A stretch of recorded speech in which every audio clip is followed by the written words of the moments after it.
It was 56 years ago this weekend, the summer of 1969. Over 500,000 people came together in a field in Bethel, New York. They came for the music, but they left with something else, an unspoken bond of unity, peace, and hope. Some who were there did feel it was a disaster, overwhelmed by the mud, the crowds, lack of food, chaos, traffic. But looking back, these challenges pale in comparison to the profound sense of togetherness that Woodstock created. Now, with the perspective of time and the existence of literally thousands of music festivals worldwide, we realize more and more that Woodstock was not only one of the first rock festivals, it was a moment in history where the world saw what was possible when you put aside our differences for the love of music. Woodstock Music and Art Fair, the 3-day Aquarian Exposition at White Lake in the town of Bethel, Sullivan County, New York. Canned Heat, Creedence Clearwater, Grateful Dead, Janis Joplin, the Jefferson Airplane, Mountain, Santana, and the Who, the hottest group on the scene right now. Sunday, August 17th, the band, Jeff Beck, Blood, Sweat and Tears, Iron Butterfly, Joe Cocker, Crosby, Stills and Nash, Jimi Hendrix, the Moody Blues, Johnny Winter, and that's not all. Tickets are available by mail or at your local ticket agency for any one day at $7, 2 days at $14, and for all 3 days, just $18. Special. My biggest memory of Woodstock is okay, everybody was really excited. And, you know, all these heavy musicians are walking around, and we're just starting to get a foothold, and Hendrix is there, and some of the Stones are there, and other bands are there that we knew were great bands. And, you know, you're looking around going, wow, we've never seen this many people at a show before, like 500,000 people. It was something special because there you were, and there were 500,000 people, and we're just realizing, hey, we have a generation. We are somebody. It was a disaster of transportation. All the freeways were blocked, like a science fiction movie. You know, people just abandoned their cars in the freeway. 550,000, 500,000 or more strong. All I could see was an ocean of flesh and hair and teeth, and the cheering was like, you know, combined like a bunch of Super Bowls and World Cups and baseballs, and you don't hear that sound of 100 people like screaming at the same time. Now we can take a look at the original Woodstock with a deeper understanding of what made it work on such an unprecedented scale. We know now how limited the technology was. No cell phones, no internet, just the power of word of mouth and the sheer desire to be a part of something bigger. In many ways, Woodstock was a leap of faith where 500,000 people gathered in a remote field guided only by their love of music and a sense of unity. While Monterey Pop had already shown music festivals could spark cultural change, Woodstock took that spirit and magnified it, becoming a symbol of what humanity could achieve when it came together with a common purpose. The event wasn't just about the performances, it was about the collective energy that transformed it into a cultural milestone. Imagine being a kid just out of high school in the middle of a sea of people, no way to call home, no GPS to guide you, just your friends if you didn't lose them, the music, the energy of the crowd. People hitchhiked across the country, slept in fields and trusted that they'd find their way. It was a different world, one where the sense of adventure and unity overcame the challenges. What made the original Woodstock work on such a massive scale wasn't just the music or the setting, it was the collective energy, the sense of purpose that everyone who attended felt. That's why even today we still talk about it. Humans pick up all kinds of like personas that are not really you, and if you don't be careful, this persona can throw you into a misery ditch. For me, it's always important to be a person rather than a persona. Woodstock is about energy. All these people is about energy. It's how these people were able to coexist with unity and harmony like we humans did it in the year 2000, because humans are quite capable to do the opposite of the shootings and the hurtful things. We promote way too much fear in every channel, and so we're becoming creatures of being paranoid. But I believe in transmogrify your fear with the joy that you are inside.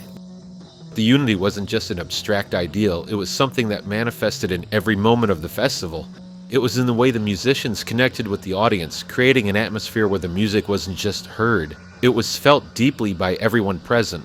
This a time, of course, when music had the power to break down barriers, to transcend the everyday and transport people to a place where they can truly connect, both with each other and with the world around them. For the artist on stage, this sense of unity and connection was just as powerful. Carlos Santana, who delivered one of the most electrifying performances of the festival, later spoke about how he was tripping on LSD during a set. I remember that I was under the influence of LSD. And then it all came back to me like, damn, why did I take LSD before I went on? The guitar neck, it felt like a electric snake that wouldn't stand still. That's why I'm making ugly faces, trying to make the snake stand still so I can play it. I remember saying over and over, God, I'll never do this again, ever, if you can just keep me in time and in tune. That's all I ask. And then the sound of hearing the music coming from within me, through my body, through my fingers, to the amplifier, to the speakers, up into the audience, as far as you can go, and then come back to you. It was a scary thing. Santana wasn't the only performance impacted by the use of LSD, as John Fogerty explains.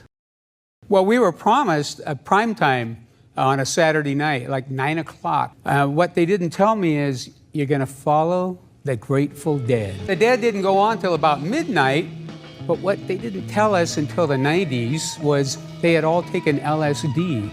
About the middle of their set, it went dead silent. And we had to follow that, and so it was literally 2:30 in the morning. I come running out, because this was a big chance. I come running out, and I look down there, and I see a bunch of people, and they're asleep. With the Grateful Dead, we were planning on having a light show. And this is a stormy, doggone night. It is the hugest screen you've ever seen, for the purposes of doing a liquid projection light show on it. A gust of wind comes up. Here's this monster stage. It fills up, it balloons up like a sail, and the stage starts to shudder down the hill. Pull our buck knives out of our pockets and whatever we got and start rending huge holes in it to let the air pass through so the stage won't go down the hill. Garcia's looking over his shoulder. What's going on? He feels it. Then the PA went off. And meanwhile, there's 500,000 people out there in the dark. There's no lights, with no sound, and it's raining. While the Grateful Dead's performance at Woodstock was marred by technical difficulties and has been remembered by the band as one of their less successful gigs, it's remarkable to look back now in 2024 and realize just how iconic all these musicians would become. At the time, no one could have predicted that these bands would go down in history as some of the most influential artists of all time. As great as Frank Sinatra was, you never saw kids crisscrossing the country to catch him on tour. But these bands, now with careers spanning nearly 7 decades, continue to draw fans from every generation, proving that their music has a staying power that's rarely seen.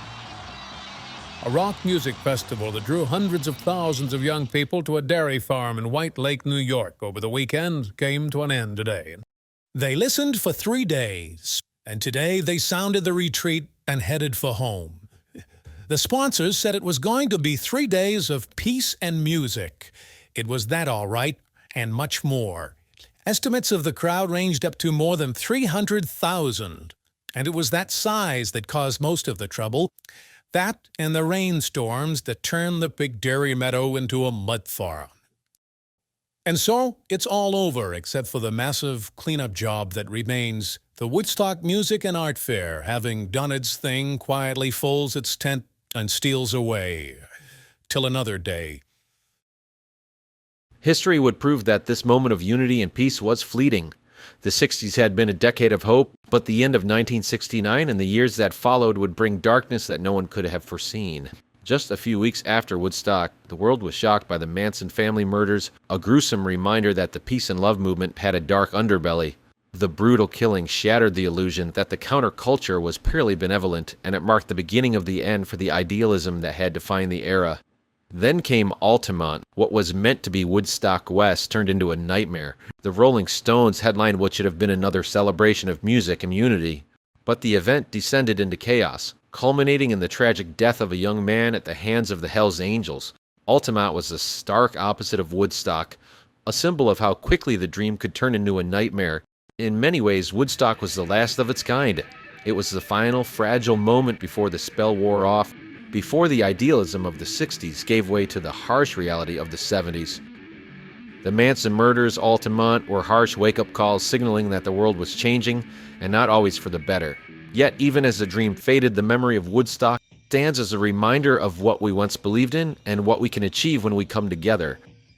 The world may have moved on, but the spirit of Woodstock lives on in the music, in the memories, and in the hope that one day we might find our way back to that place of unity and peace. If you were at Woodstock, your parents were at Woodstock, or your grandparents were at Woodstock, we'd love to hear your memories in the comments section. Please hit like and subscribe if you haven't already, and we thank you for watching Rock Buzz.